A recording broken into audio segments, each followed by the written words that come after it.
Alright folks, it's been a long while since I actually did a Dragon Ball Super video, just Dragon Ball Z. So we're going to talk about what happened in the movie Brawly. So interesting enough is that they decided to do something very awesome, which is roll in multiple things that weren't canon, or they were in the movies, but they said the movies don't count, they're not canon. And they made sure that this movie's canon, and we're going to throw everything else that we need to put in here. Alright, so first things first is, excuse me, they actually have Bardock. So they added Bardock's story into this, but the funny part is that Bardock this time around doesn't have the visions. Yeah, so the visions doesn't even exist. Bardock just has a sense of knowing. Yeah, he's like, yeah, pretty sure with that freaking rumor and the myth coming around, pretty sure gathering all of us together when he could actually easily do it with intercoms and stuff, it's gonna be bad. And it was, yeah. And sadly, Brawly had to again risk his life. But at least the good news is that we got to see Goku's mom. So we got to see Goku's mom. I think the squad that Brawly has, which was I think 5 people, like 3 to 5 people, only one of them is canon now. Yeah, only one of them is canon. The girl saying that was a warrior, she didn't show up whatsoever. So just saying, they it's like, yeah, no pun intended. I'm just saying they cut down on how many characters was with Brawly. I mean, sorry, with Bardock when it comes to his thing. So they put Bardock's story in here, shoved that in there. We got to see Raditz and Vegeta as kids. And let's see. Oh yeah, they also mentions Vegeta's brother. So we haven't seen Vegeta's brother, and I think they haven't actually translated that yet. Yeah, we have 2 versions. We have 2 things that showed up. When it comes to that, we have Vegeta's brother when he came to actually visit. I think it was mentioned in the actual episode 2. I think it was mentioned in the episode or mentioned in one of the other movies. And of course we have the one where Brawly actually survived and he became Super Saiyan, but I don't know. I mean, sorry, Bardock survived and became Super Saiyan. I'm still not sure if that's actually truly canon yet. Because I can actually make the case of when he did the Kamehameha and Frieza just had his freaking Death Ball of Doom. You could actually say that since he did have like flashes of the future and stuff, maybe a psychic ability mixed with his Kamehameha, or actually was a different blast, and Frieza's all together, all 3 of them actually transported him into another world, another place. But sadly, again, they took away his psychic powers, so we don't really know for sure if that's canon and how that works, and plus he doesn't even look like that, I think. Yeah, so it's a rewrite, and most likely that's not canon anymore. So let's see. They believe that Frieza's going to become powerful, so that's why Goku and Vegeta still train and become better. And oh yeah, let's not forget, they put Gogeta. So Gogeta is now canon. Before it wasn't canon because it was in one of the movies when he gets his big bad demon. And crazy enough, I think they actually took a piece of that scene, because I remember reading, they said, oh yeah, they did the fusion dance and trying to get it just right, while someone actually distracted Jamba or whatever his name is, and they said that they spent like 30 minutes of the movie, well, in quotations 30 minutes, being in different forms of wrongness. And it's like, oh, so yeah, they basically took that idea and put that right into this movie. That was a good idea. Okay, one thing that's a rewrite is that Bardock, oh my goodness, I supposed to put Brawly here. Brawly is actually bunkmates with Vegeta, not Kakarot. Yeah, so some reason they put Vegeta in the same room as Brawly, even though I think there's multiple other kids in there. But yeah, so there was no crying, there was no trigger warning of, oh crap, he's crying, run. Yeah, so he doesn't even know who Kakarot is. And basically his dad is the one who's pissed off. It's like, oh, freeze, kill Vegeta, kill Vegeta. Which in the movie, the original movie, yeah, he was like, kill Vegeta, kill Vegeta. He's frick you. Let's see, anything else? The only messed up part about this movie is two things. And I'm not really gonna be like, oh yeah, this movie sucks because of these two things. It's just that it's just touching upon it.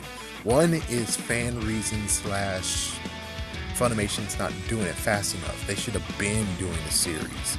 Yeah, but they took months upon months to actually be like, yeah, here we go, here's the series, we dubbed it. It's like, yeah, because of them, that's why this movie's a little bit crummy. But anyways, first things first is the fact that Shinron is back to one wish granting. Nuh-uh. I'm pretty sure he's up to 2 to 3 wishes by now. Yeah, at least 2 or 3 wishes. He doesn't just have one and he's gonna go away. So that's kind of a sad cop-out, where it's like, but he has more wishes than that. And it would have been cool to just have a little fight with Frieza and Bulma, because Bulma wants to wish to look 5 years younger, or be 5 years younger, while Frieza just wants to grow 5 centimeters. So it's kind of funny where it's like, wow. They want to stop Frieza because they think he's just going to become powerful, he's going to become immortal, and Frieza just wants to become a little bit more taller. It's like, damn. Talk about freaking communication could have actually have helped this so much better. But of course, well, Broly needed to be saved anyways, so yeah. I mean, Broly needed to be saved. And the second one, the one that's really, really crucial and really sucky. I mean, the Dragon Ball one, it's kind of sad. It's like, well, they're up to 2 to 3 wishes now, and they don't remember that, and it's sad, but this is worse. The fact that in the dub version, they said that a Tournament of Power was... They were thinking that it was actually truly real. It was going to actually kill everyone, and it's like, oh, thank goodness, you saved our butts. And it's like, no. The thing is that because the series is going on, this movie actually contains a big spoiler. So if they actually allowed the dub to have the big spoiler in it, then it's like, well, that sucks for you, because, well, technically this movie should have been waiting until the freaking series end, then put it in theaters. But instead, you just decided to just take it out because, well, they're producing it now, we need to release it now. And it's like, well, that's just great, because you're a complete idiot. They said, thank goodness that Frieza actually saved them from the Tournament of Power, because, well, they were about to die, but thanks to Frieza, he was able to actually save them. And it's like, no, that's not what happened. And I'm sorry for the spoiler, but my freaking whole channel has spoilers of the whole entire series now, because I already covered it when it was first released in Japan. But as for the ones who are like, don't tell me spoilers, turn it off now, or mute it. So here's the real thing, is the fact that the freaking Tournament of Power actually was rigged. It was rigged, because you get one special wish, you get one wish granted, and of course, what the Zing Zang twins believed was that they wanted that wish to actually get all the freaking universes that were destroyed wished back together. So it was like, they knew that was going to happen, and they knew that they know what that was going to be the wish. They knew that. That's what they wanted. And that was the whole entire thing of where it's like, oh, so this Tournament of Power was just for nothing? It's like, yeah, nothing, but we got some good fights. It was so damn awesome. And, well, the series is going on, so they actually had to say that, which is kind of a big spoiler, but they didn't spoil it completely. And I'm like, well, if you're going to spoil it that badly, you might as well spoil the whole entire thing. Because, yeah, the freaking Tournament of Power, whoever wins, it doesn't matter. The only thing that needs to happen is that whoever wins will wish back all the other universes. And of course, if by any means the person just goes greedy, the universe that wins gets destroyed too. So it's kind of funny where it's like, yeah, so it's either all the universes come back or none of the universes exist anymore. And that's the kind of funny part. It's like, oh, damn, that's how it was going to go down? Oh, freaking damn. The only other caveat to this movie, the only messed up thing about this movie is just the fact that Kale wasn't mentioned. Kale is the Universe 6 counterpart of Brawly, and it would have been cool to connect the dots because I was hoping that in the series they connect the dots saying, oh frick. But of course, well, Brawly, the movies, the 3 movies, they don't actually exist in this whole entire timeline. Means that damn, they can't even reference like that's Brawly, that's a legendary Super Saiyan power. Oh my god. Instead, yeah, they can't do that. And even when it comes to this, it's like technically Goku would be like, wait, this power seems familiar. This is just like Kale's. It's like that throw in line would make it so much better. But instead, no, frick that. Oh boy, no, frick that indeed. My goodness.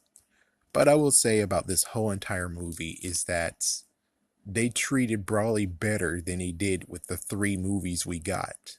The 3 movies that previously happened, you show Brawly's a nut job, killed his dad, and almost died. And then he came back again, came on Earth, tried to look for Kakarot again, Goku again, tried to kill him. Goku's already dead. Gohan, Goten. Yeah, Gohan and Goten. There was the only 2 that actually needed. Oh yeah, and Trunks. Trunks was there too, I think. But either way, they had no. It was Trunks came in the 3rd movie. 2nd movie was just the 2 brothers, and they had to fight to save themselves, and they completely killed Brawly thanks to the family Kamehameha. And then the 3rd one, he gets screwed over because they decided to play God and mix his DNA to try to recreate him, and they didn't. They create a blob monster, and then, oh, what the frick. It's like, as you can see, Brawly beforehand got treated very badly, but this time around, they treated him very, very nice, and I'm like, huh. After all this time being not in canon, at least they did the right thing and actually treated him nicely. So that's kind of cool. But anyways, yeah, the movie is definitely a good one to watch. It is very, very fun. And the funniest part is that the fact of whoever made the freaking film, you did a great job not mentioning anything. All you did was just talk about Brawly, Brawly, Brawly, Brawly. You didn't even talk about Bardock. You didn't even talk about Gogeta's going to be in the movie. It's like, unless you heard spoilers, but I watched the trailers. There was nothing about it at all. And I'm like, that caught me in surprise, even though I kept on saying, but where's Brawly in this mess? But at least the good news is that they made sure they patched things up to where they made lots of things canon. And that was cool. The only messed up part about including all this is that they just made Goku look like freaking Superman. My son. Yeah, they apparently, yeah, it's kind of messed up if you think about it. It's like, okay, so instead of King Vegeta sending Goku to conquer Earth, instead it's more like, no, the family just sent Goku away, and I guess the bump in the noggin, I'm not sure. I mean, I guess maybe the capsule was programmed still to actually say, you must conquer Earth, you must take over Earth and make it. It's like, instead the family, they just wanted to save their son. They didn't even care about conquering. So that's the funny part where it's like, huh. So that means the original Dragon Ball thing, it's wrong or something? It's like, yeah, they kind of screwed themselves. Again, the only way how to actually make that perfect again is that just saying that maybe sidelines or like, you know, a line that's just was said. It's like, I love you, son. It's like, yeah, I love you, son. It's like, wait a minute. Doesn't the capsule usually have reprogramming things, meaning that he'll actually be programmed to conquer? It's like, oh, he'll be okay. He'll still be safe. It's like, oh, what the frig? It's like, yeah, oh, what the frig? But it's still kind of funny where it's like, you saved your son, but then, oh crap, I hate you. You sent your son to Earth to be safe, but you didn't even override the freaking programming of, you must conquer Earth. Make it good for King Vegeta. It's like, that would have been crazy.